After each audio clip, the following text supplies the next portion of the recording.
Bismillahirrahmanirrahim. Assalamualaikum warahmatullahi wabarakatuh. Waalaikumsalam warahmatullahi wabarakatuh. Selamat sore Ibu-Ibu. Masih semangat ya sore ini ya? Selamat Ya, sore Pak. Pak. Masih semangat. Alhamdulillah. Sebelum memulai kegiatan hari ini ya Bu, semoga lancar. Selamat datang Bu Yayu. Yang baru masuk silahkan menyesuaikan.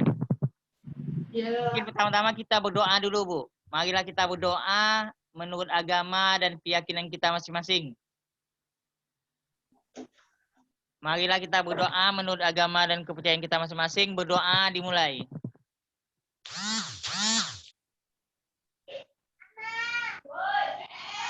Berdoa selesai. Jadi di sini saya sebagai fasilitator ya Bapak Ibu, Ibu-Ibu semuanya. Jadi silakan kita untuk bertukar pendapat, bertukar pemikiran terkait sekolah penggerak ini. Karena memang program sekolah penggerak ini memang baru. Dan kita juga kalau di sekolah saya sebagai guru yang pelatihan di tahap pertama.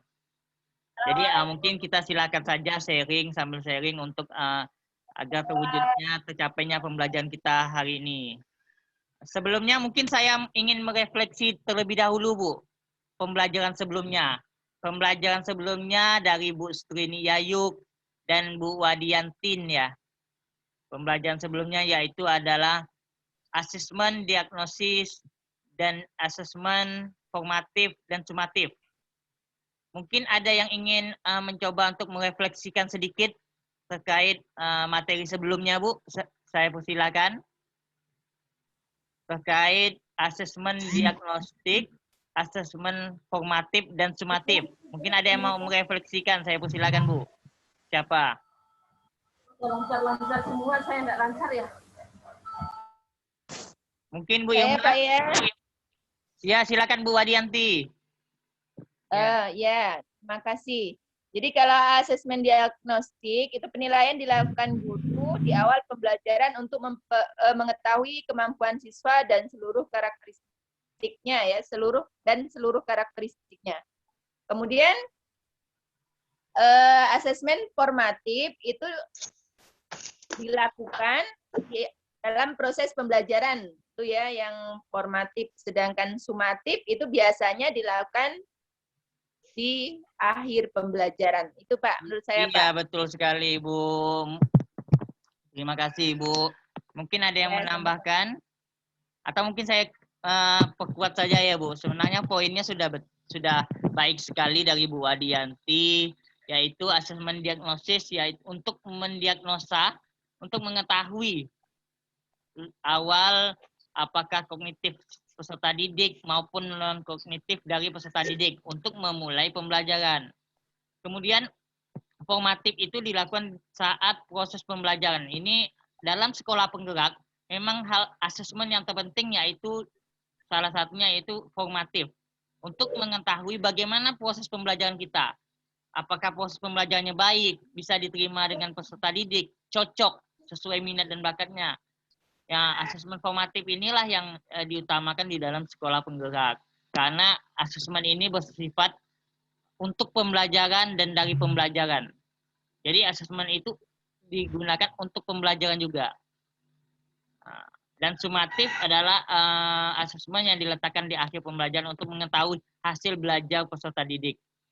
Mungkin saya rasa sudah cukup jelas ya Ibu-Ibu di sini tentang materi kita sebelumnya. Kemudian saya coba masuk ke dalam materi selanjutnya, Bu. Yaitu prinsip pengembangan kurikulum operasional peserta didik. Saya coba tampilkan ya, Bu. Ya, silakan, Pak.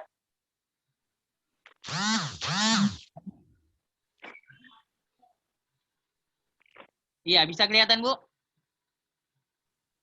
Ya, sudah. Ya, prinsip pengembangan kurikulum operasional di satuan pendidikan. Setelah materi dari asesmen, kita masuk ke dalam pengembangan kurikulum operasional di satuan pendidikan. Jadi di kurikulum operasional di satuan pendidikan di sini, memang ini khusus untuk di satuan pendidikannya, Bu. Jadi ini ada di masing-masing satuan pendidikan. Sehingga kurikulum ini berbeda dari satu sekolah dengan sekolah yang lain karena memang ada perbedaan budaya, lokasi, peserta didik, dan warga sekolahnya. Nah, kita masuk ke dalam poin yang pertama, yaitu prinsip pengembangan kurikulum operasional di satuan pendidikan, yaitu yang pertama berpusat pada peserta didik. Iya, jadi kurikulum ini difokuskan berpusat pada peserta didik. Memang ini poin penting dari sekolah penggerak, Bapak Ibu. Kita fokus kepada peserta didik. Agar pembelajaran itu harus memenuhi potensi, kemampuan peserta didik, minat, dan bakatnya. Yang kedua adalah kontekstual. Kurikulum operasional ini memiliki kekhasan dan sesuai karakteristik. Nah, ini yang tadi saya sampaikan di awal, pada konsep kurikulumnya ini berbeda antara satu sekolah dengan sekolah yang lain karena ada karakteristik di sini. Baik itu karakteristik satuan pendidikan, konteks sosial budaya, lingkungan, serta dunia kerjanya. Jadi pengaruh lingkungan itu sangat dominan di sini nih, Bu. Yang ketiga yaitu esensial. Jadi esensial yang dimaksud di sini, bahasa dari kurikulum itu harus mudah dipahami, Bu. Mungkin terkadang kita di dunia pendidikan juga menggunakan banyak-banyak istilah ya Bapak Ibu ya. Banyak-banyak istilah dunia pendidikan. Namun di dalam kurikulum ini kita harus lebih perjelas. Misalnya bahasa-bahasa itu kurang bisa untuk masyarakat awam. Mungkin kita perjelas dengan atau tanda kurung, buka kurung untuk memperjelas kata-kata yang bersifat ilmiah maupun kata-kata yang bersifat kependidikan. Seperti contoh misalnya asesmen formatif, asesmen diagnostik, itu kan untuk masyarakat luas agak lebih susah. Kemudian kita akan jelaskan pengertiannya seperti itu, Bu. Yang berikutnya adalah akuntabel. Nah, akuntabel ini terkait pertanggungjawaban. Jadi ketika kurikulum itu kita buat bersama dengan warga sekolah, artinya kita dapat mempertanggungjawabkannya. Karena apa? Karena kita berbasis data dan aktual. Jadi kurikulum itu tidak mengacu pada pendapat seseorang, tapi banyak orang yang kemudian memiliki basis data. Selanjutnya yaitu melibatkan berbagai pemangku kepentingan. Nah, di sini memang kalau di sekolah di pembangunan kurikulum satuan pendidikan kita menggunakan banyak pemangku kepentingan seperti dinas pendidik, wali kota, dinas pendidikan, dalam halnya kepala dinas, sekretaris, dan bidang-bidang yang tertentu, ya Bu. Juga tentu dengan pengawas sekolah dan kepala sekolahnya. Bahkan warga sekolah juga kita libatkan untuk dalam pembentukan dari kurikulum operasional satuan pendidikan, Bu.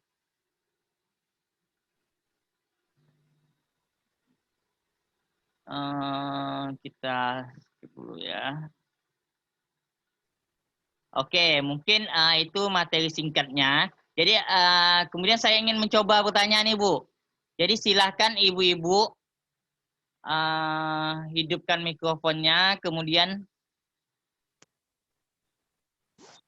ya silahkan jawab benar atau salah ya ibu-ibu.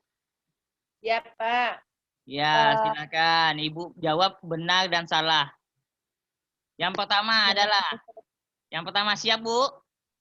Iya. Ya, oke. Yang pertama,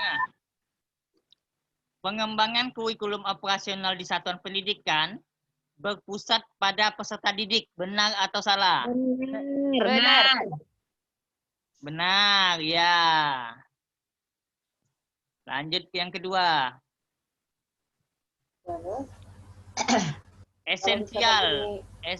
Salah satu prinsip pengembangan adalah esensial. Esensial itu yang dimaksud adalah bahasa pada kurikulum harus dibuat dengan bahasa-bahasa yang ilmiah. Benar atau salah, ibu-ibu? Salah. Salah. Ya, yang lain? Salah. Salah, ya.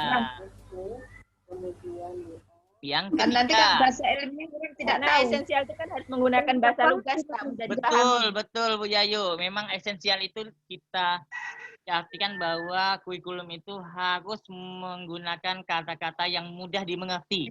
Jika ada kata-kata ilmiah, harus ada kata-kata penjelasannya di belakang. Oke, kita lanjut. Yang keempat.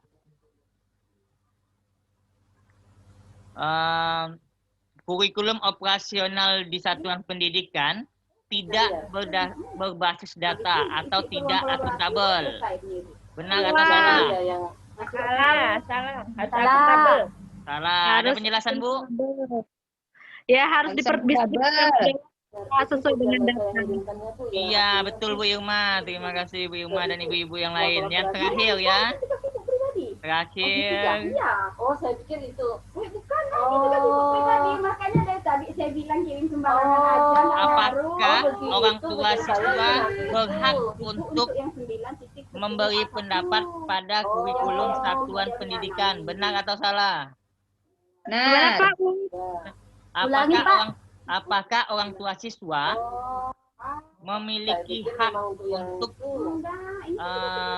berpendapat mengenai kurikulum di satuan pendidikan? Benar. Nah ya, terima kasih ibu-ibu. Ibu-ibu sudah hebat ini, sudah paham dengan materinya. Iya. Kemudian memang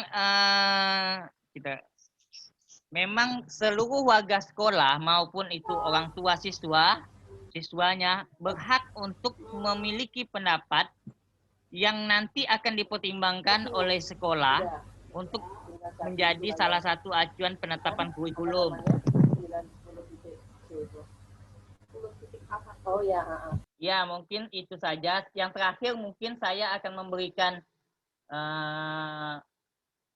ini ya Bu, ibu-ibu silakan mempersesuaikan analisis lingkungan sekolah atau kurikulum di sekolah Bapak Ibu sendiri. Nanti filenya saya kirim lewat WA ya ibu-ibu. Nah, ini untuk sekolah saya nih di SMP 1 Negeri Pontianak. Ada analisis lingkungan belajarnya. Ini terkait karakteristik ya tadi ya Bapak Ibu ya. Lingkungan belajar. Kemudian yang kedua adalah terkait dengan analisis kebutuhan sekolahnya. Kemudian yang ketiga terkait dengan visi, misi, dan tujuan sekolah. Jadi nanti yang saya kirim adalah format kosongnya ibu-ibu. Nanti ibu-ibu silakan masukkan sesuai dengan sekolah ibu-ibu. Terkait visi, misi, karakteristiknya, juga perangkat-perangkat sekolah seperti jumlah murid dan lain sebagainya. Bagaimana ibu-ibu? Ada pertanyaan untuk tugasnya? Tidak ada, Pak. Sudah jelas. Sudah jelas ya. Oke, terima kasih banyak ibu-ibu. Semoga apa yang kita dapatkan hari ini bermanfaat untuk kita dan dapat kita sebarluaskan yang baiknya. Yang buruknya menjadi koleksi kita masing-masing. Mungkin sebelum menutup kegiatan kali ini, marilah kita berdoa menurut agama dan kepercayaan kita masing-masing. Berdoa, dipersilahkan.